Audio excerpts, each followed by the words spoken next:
के भी खारिज हो, केले की ना एंट्री, वो भी मैं अभी लिस्ट खारिज इसको साफ करिएगा।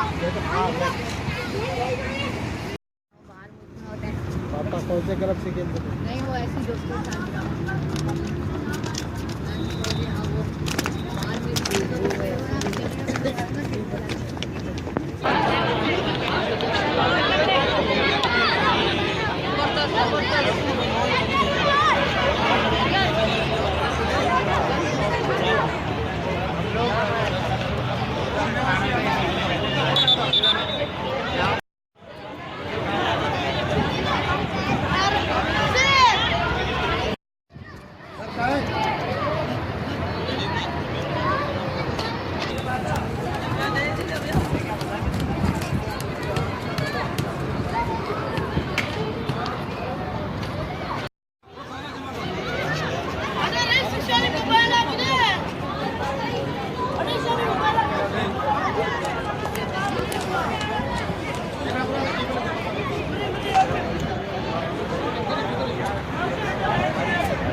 बच्चे सारे चले गए तो सभी जाते थे तो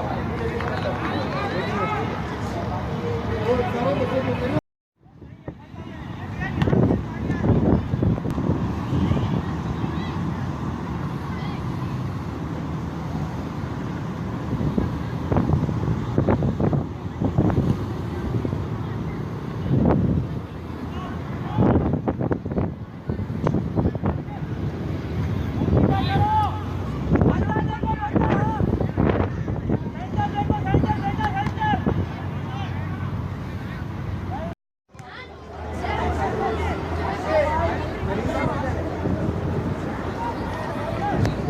चश्मा लगेगा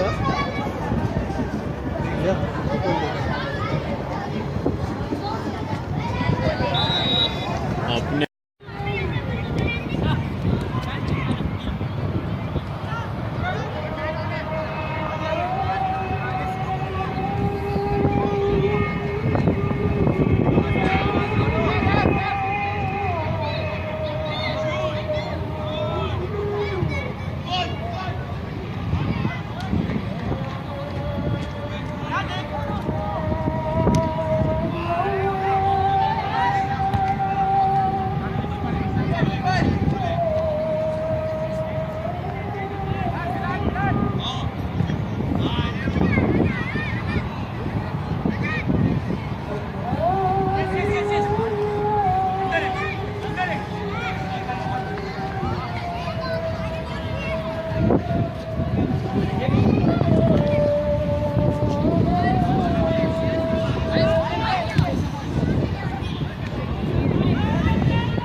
कैसे आप कराची के साथ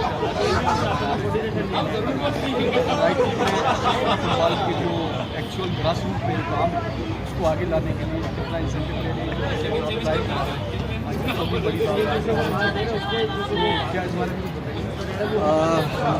बेसिकली हम लोग का जो स्पोर्ट्स फॉर लाइफ है वो अवेयरनेस प्रोग्राम्स को और ग्रास रूट लेवल पे बच्चों को जो है वो लेकर आना चाह रहे हैं और उसके हमने एक प्रोडक्ट अभी जो कराची बुल्स बनाई है। बेसिकली ये एक लड़कों का फ्रेंचाइज कह लें या क्लब कह लें, जो कि चाहे वो फुटबॉल हो, चाहे वो हॉकी हो या कोई और स्पोर्ट हो, तो बॉयज़ को जो रिप्रेजेंट करेगा वो कराची बुल्स करेगा।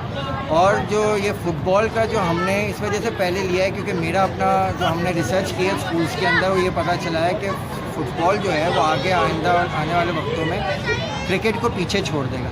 और जो हम इंशाल्लाह ये जो हमने ट्रायल्स कराए हैं, हम लोग ये करेंगे कि अपने जो छोटे छोटे मोहल्लों के अंदर छोटी छोटी जो टीम्स है एरिया वाइज करेंगे, वो आपस में खेल के तो हमारे पास बहुत बड़ा टैलेंट एक बेंच मार्क हो जाएगा, जो बेंच हो जाएगी, जो कि बहुत ज़रूरी है कोई भी स्पोर्ट के लिए। नॉर्मली हम देखते हैं एक टीम में 2-3 प्लेयर्स इंजर हुए, टीम पूरी ब्लैंक हो गई क्योंकि बेंच नहीं होती। जब ये आपने देखा ये एक पहले इनॉग्रल टाइम में अराउंड 200 से 300 बच्चे आ गए मुख्तलिफ इलाकों से, कोई लियारी से आए, कोई नॉर्थ आबाद से। तो जब ये सारे बच्चे आएंगे तो हर एरिया में अगर जब टीम दिख रही तो आपकी 6-8 टीमें बन गई, तो हमारे पास ऑटोमेटिक बन गया। तो यही हमारा इसका नेक्स्ट फेज में क्या होगा? आज तो ट्रायल हो गए, अब इसको मजीद मरलावाइज करेंगे या नेक्स्ट स्टेप कोई नहीं, और? अब नेक्स्ट स्टेप ये होगा कि जैसे हमारे पास जौहर की अब टीम बन गई है और बल्दिया से भी काफ़ी बच्चे आए हैं, तो अब हम उसका क्या होगा कि पहले वहाँ से एक टीम को हम ट्रायल बनाएंगे, फिर ये आपस में खेलेंगे, फिर उसके बाद जो है हम ये जो जब ये हमारे पास जब एक स्ट्रेंथ हो जाएगी, फिर हम कराची या कराची से बाहर जो हम इन बच्चों को लेके जाएंगे। तो ये हमारा